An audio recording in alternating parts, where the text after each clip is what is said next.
like to start by just saying that Soligenix is a biotech company that's based in Princeton, New Jersey. We focus on developing drugs to address orphan diseases, as Gilbert said, and unmet medical need.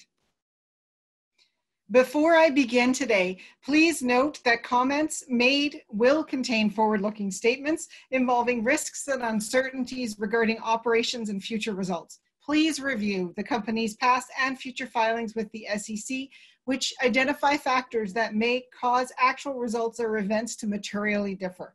The data presented is current as of today's date.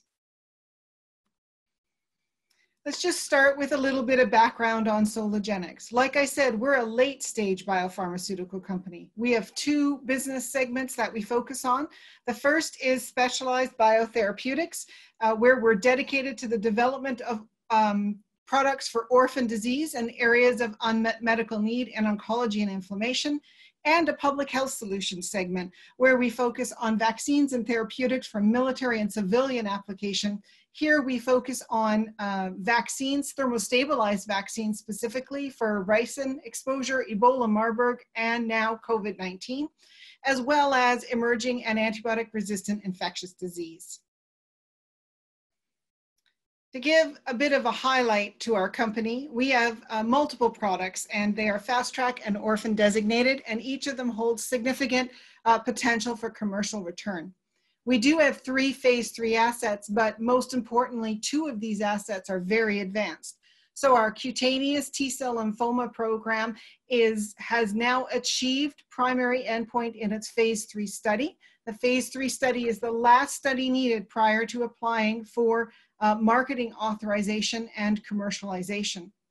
Our oral mucositis program has completed enrollment in its phase 3 study, and we expect top-line results end of this year.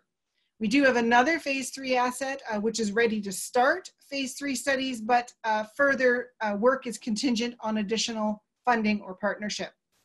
We do have a steady stream of news to generate attention and build value. We have very strong collaborations with academics, other biotech companies, and the US government. And we're also very good at leveraging funding from the US government to support not just our public health solutions segment, but also the overall operations of our company. And finally, of course, we do have a very experienced team of management as well as renowned advisors to help us. This is another look at our pipeline, and as you can see, for a biotech company, we have a very mature pipeline with those 2 phase 3 programs that are rapidly coming to completion. So in cutaneous T-cell lymphoma, we are both orphan and fast track designated. In oral mucositis, this is a bit of a bigger market, but we still have the fast track designation, which really helps to streamline the approval process. And then, of course, in public health solutions, we have a number of different programs here. These are mostly supported by the US government and other government agencies. And one of the things we really drive value with here is our vaccine heat stabilization technology, which is relevant not just to our ricin toxin vaccine, but also to our COVID-19 vaccine that's in preclinical development. So across our pipeline, we also have multiple potential value drivers. So you can see here that every one of these programs is expecting to have some additional data released in the back half of this year. Clearly, big drivers in cutaneous T-cell lymphoma will be the completion of the phase 3 study, where we're looking at the safety data because we already know we've hit our efficacy endpoint. And in oral mucositis, we expect news on the efficacy endpoint at the end of this year. Meanwhile, all our public health solutions programs are expected to make further advances on the preclinical front. And in particular, with respect to the COVID-19 vaccine, we have an investor presentation later today that describes this program in more detail. All of these programs, again, are leveraging a lot of funding from the US government and are mostly orphan or fast track designated.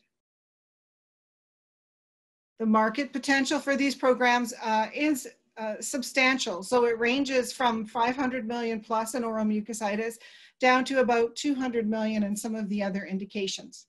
A couple of things to note here. Our assessments of market potential are really just based on US and European patient numbers. So clearly worldwide, the number would be larger. It's also important to note that in public health solutions, values of the programs are driven by two factors. One, the procurement or the purchasing of the product by the US government and also other governments worldwide. And two, the availability of a priority review voucher. This voucher is important because you can sell it. They are worth about $100 million when sold recently.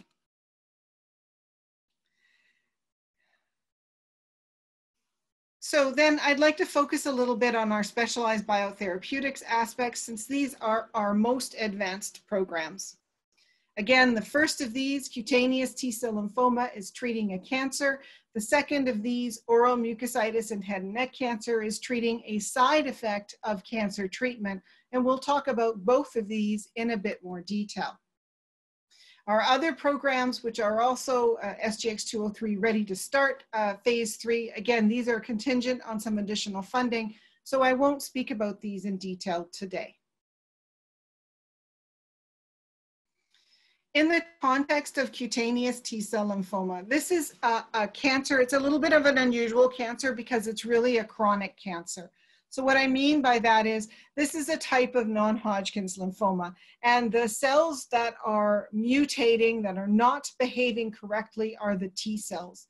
And when they misbehave, what they're doing is migrating to the surface of the skin. So they cause rashes and patches and lesions and tumors on the skin surface. So in early stage disease, the disease is really localized to the skin surface, as you can see in the top picture here. And the survival rate is quite high for patients. So really what they're trying to do is to treat and control the patches and lesions. They fade and then new ones come. And so they have to treat over and over and over again. So that's what I mean by this being a chronic disease. And so what really drives market potential here is the prevalence of the disease and not the incidence. However, some patients can get advanced stage disease, and unfortunately survival in advanced stage disease is much lower, and this is what's shown in that middle picture. Now, there is no approved frontline therapy for early stage disease. So the treatments that are used are either used off-label or they're really meant for more advanced disease. And this means that they come with a lot of very significant side effects, and in many cases risks for developing yet other cancers which have a higher mortality rate. So there's definitely an unmet medical need here. So our approach to cutaneous T-cell lymphoma is to try and bring to market a first-line therapy, a therapy that's as or more efficacious than what else is on the market, but has a significantly safer profile in terms of any long-term risks or short-term acute toxicities. So in this approach, we are moving forward with our product known as SGX-301 or synthetic hypericin. So this is a compound which is activated by visible light. And so what we do is we apply an ointment to the skin lesions the day before the patient is planning to go to see the doctor. And we do this twice a week. So when the ointment is applied, the compound hypericin gets absorbed into the T cells. And then when they go to the doctor's office and stand in front of a bank of visible fluorescent lights, the light activates the compound hypericin and kills the T cells. So this means that we can get local treatment of the malignant T cells without a broad risk to the patient. In addition, because we are using visible fluorescent light, we don't have the same cancer-causing risk as treatments which might use ultraviolet light. So this means that our safety profile is very good, and we're positioning this product to become the first frontline therapy for early stage CTCL. Again, early stage CTCL is about 90% of all of the patients. Again, this is orphan fast track designated. We've completed phase 1 and phase 2 studies. The phase 3 study, which is the last study prior to applying for commercialization, has also completed. We know we hit the primary endpoint, and we know that if we treat for up to 12 weeks, we can get a 40% response rate. So 40% of the patients see their lesions shrink by at least half. That's really important because many other treatments require much longer to show an effect. Of course, here we have been able to leverage government funding to help us offset the cost of these studies as well. So again, this product is a combination of an ointment you put on the skin and a safe light you stand in front of. Treatment responses are very quick relative to most other treatments in this space, and this is expected to have a very good safety profile. The phase 3 study, which we now know we've hit the primary endpoint for, was highly powered, double-blind, placebo-controlled, and randomized. It was run within the US, and what we're doing now is just completing that 6-month follow-up for the CTCL study while we prepare for applying for marketing authorization.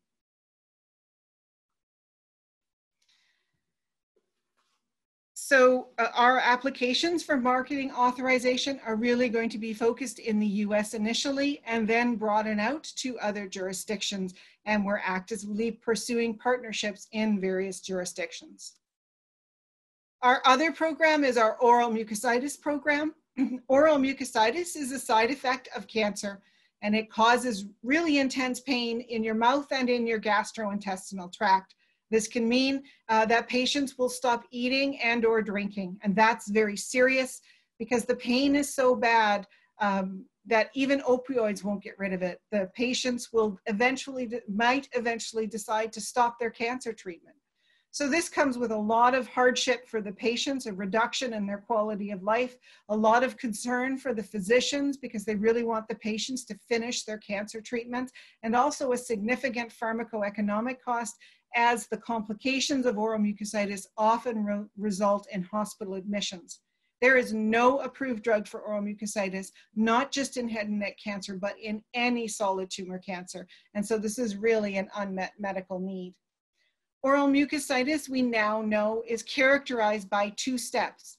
The first step is the cells themselves die because of chemoradiation, and we need this to happen to be able to kill the tumor.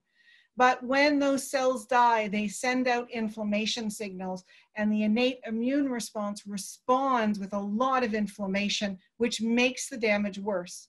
Of course, the whole reason the inflammation is occurring is so that you can have tissue healing and anti-infective pathways activated. Our approach to this disease is then to really understand this stepwise mechanism of action and to attempt to interfere not in the chemoradiation treatment, which is necessary, but rather at every step downstream of that. So we look to reduce the inflammation, increase the infection fighting, and increase the tissue healing.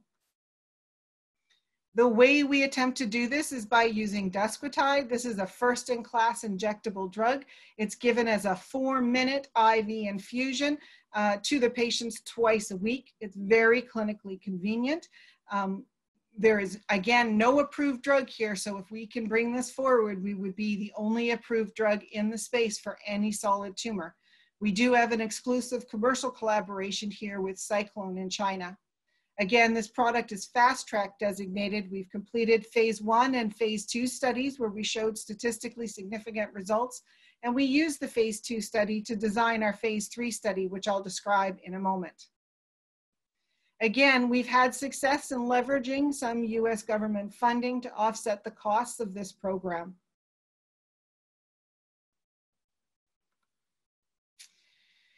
This is a summary of some of our phase 2 results. So you can see here that we get a very strong reduction in the duration of severe oral mucositis, not just in the entire patient population, but the patients who are most at risk, who experience the worst oral mucositis, saw an even stronger benefit from this treatment.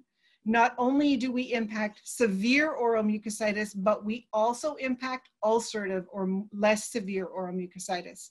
And perhaps as importantly, not only do we not interfere with tumor treatment, but we may be improving tumor treatment or accelerating tumor treatment. So with these results in our phase 2 study, we use this to inform our phase 3 study.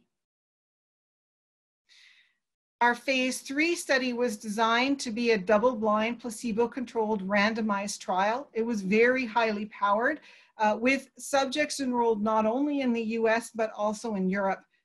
The enrollment for this study is now completed. The patients are just finishing their treatment regimen, and we expect to have top-line results at the end of this year. So again, here, the primary endpoint for the study is the reduction of the duration of oral mucositis. So how long do they experience this intense pain that prevents eating or drinking? And really, duration is what is linked to the suffering of the patients and also the pharmacoeconomic cost. Our other focus is our public health solutions, which I'll just go through quickly. Again, our public health solutions is informed both by our use of our innate defense regulator, but now we're focusing quite a bit on our vaccine heat stabilization technology, and that's what I'll describe in detail. So again, there's a couple of ways to have value in this program, remembering that we have that biodefense voucher, and we also have procurement contracts. Of particular note, though, most of these programs are funded by the US government. We do have a ricin toxin vaccine. The program this is our more advanced program. Again, ricin is very easily made as a byproduct of castor oil production. So it's an important potential bioterrorist threat that we need to have protection against. Our vaccine is extremely potent. We've shown safety in phase 1 studies, and we're poised to begin pivotal studies. But in this case, you wouldn't run a phase 3 in humans, you would run an animal study because it's not ethical to challenge animals with humans with ricin. So this study is also orphan and fast track designated and is currently operating under a $21.2 million NIH contract.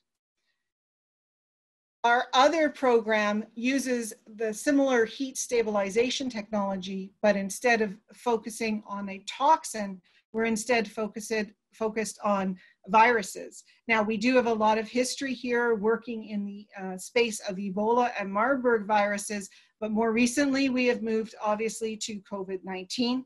Our initial studies have indicated that all of the key characteristics of a COVID-19 vaccine are demonstrated by our prototype vaccine, and we continue to develop this program.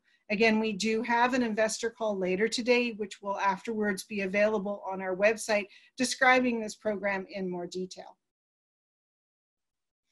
We recognize there are a lot of players in the vaccine space, but equally clearly addressing global demand for a COVID-19 vaccine will require a lot of different vaccines with different characteristics.